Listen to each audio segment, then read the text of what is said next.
What's up, guys? Today I just wanted to kind of tell a little bit about my journey and kind of how I got into sports cards collecting. First off, I literally just started this like a couple weeks ago, and so this is basically my whole collection at this point.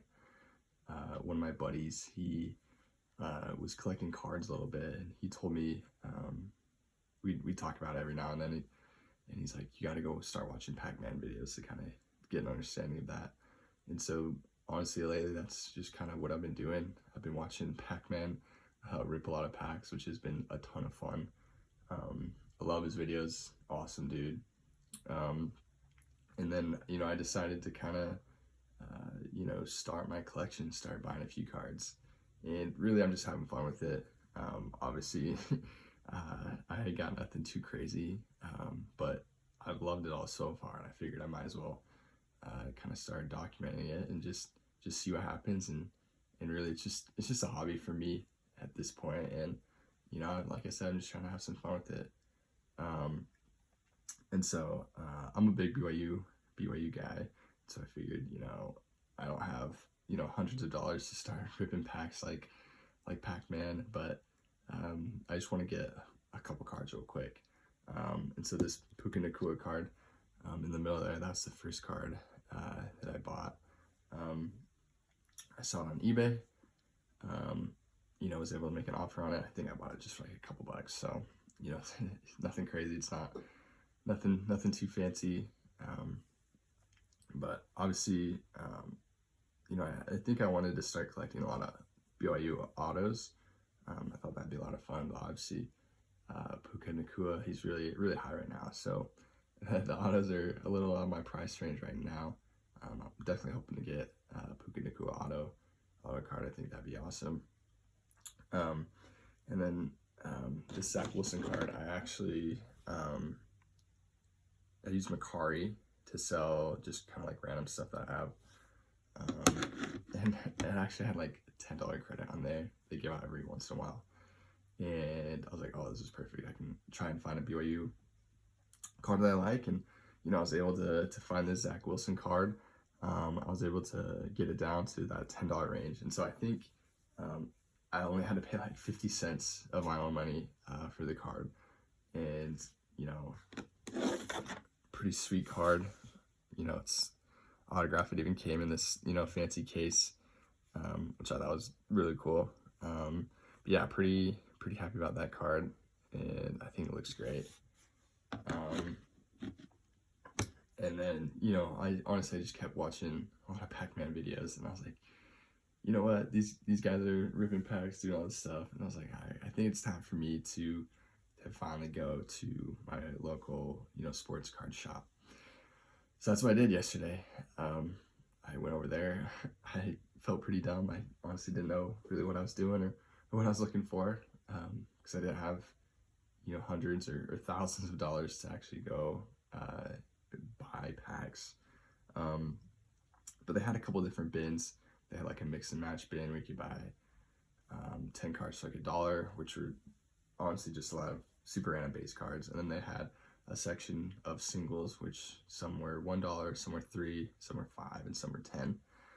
And so, I'm kind of just rummaging through that, not really sure, what I'm doing or what I'm looking for. But I find this Chicharito card. It's MLS Finest out of 50, 31 out of 50, with the signature there and the gold refractor. And I was like, oh shoot. I was like, I don't know too much about cards, right? I'm like trying to look it up, trying to see, if this thing is worth anything. I do remember playing FIFA back in the day though, playing with Chicharito. He was always a good player back in, who knows, maybe like 2012, way back when. So I did know who he was, and I do follow soccer a little bit, but I'm like, okay, this is MLS now, LA Galaxy, not sure if this is worth anything. It was $5 there. And, I was like, okay, it's an auto, gold refractor, it looks cool, it's numbered. I was like, from the videos I've watched, from what I know, that these are the things you look for in a card if you're trying to sell it. And at that point, I didn't really know what my goal was.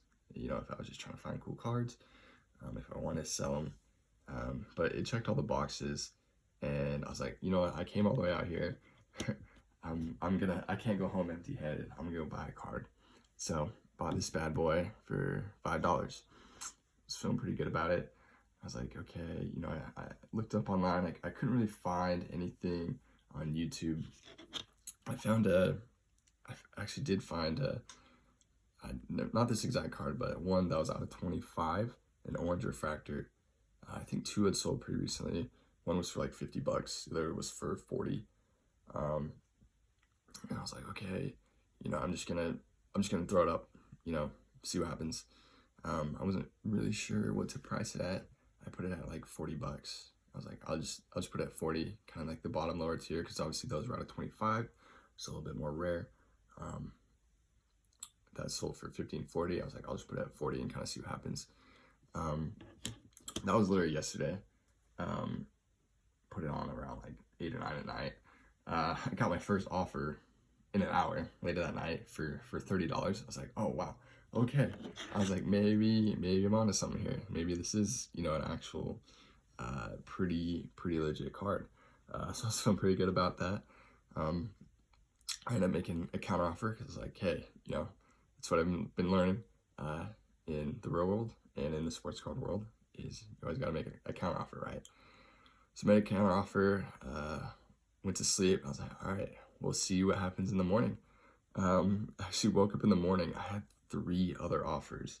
I was like, holy cow. I was like, maybe I could have priced this card a little bit higher. I didn't know it was going to be that easy, and I assume it's not always going to be that easy. But obviously, the card really checked the boxes, being numbered, gold refractor. I feel like people see that, they think it's better, and obviously signature. So pretty cool card. And when I woke up in the morning, someone had actually bought the card for the full $40, and so I was super stoked about that. It's a super cool card, and can't believe that my first card has already sold. It's literally been less than 24 hours, and it's already been sold for a great profit. Bought it for $5, selling it for 40. And so, after fees and all that stuff, I'm sure I'll make somewhere around like $35. But super, obviously that's really good. I just 7 times my money there in one day, and obviously the fines aren't always going to be that good. And I was in there for a little bit, just kind of looking around, and figured I had to buy something, I had to take a chance. I wasn't really sure what was going to happen, but pretty stoked about that. And so this, I'm already was pretty stoked about this new hobby, and now that this thing sold pretty quickly, I'm like, hey, maybe there's something here. And so I definitely am gonna try to find more cards, see if I can flip them. Hopefully open a couple packs. I actually was watching some Pac-Man stuff. He had some of the Bowman universities looking for Cooper Flag stuff. And I just bought one of the boxes of the retail blaster value boxes. It's only like $25. I was like, okay, I gotta get in the game. And then he hopped on a pretty crazy stream on Whatnot the other day, and I bought literally just 1 pack from the hobby box from that set as well. Just to I was like, I need to get in the game. I got some Whatnot credit. I was like, I'm just gonna send this. But yeah, these are my humble beginnings. I'm excited to see where this goes.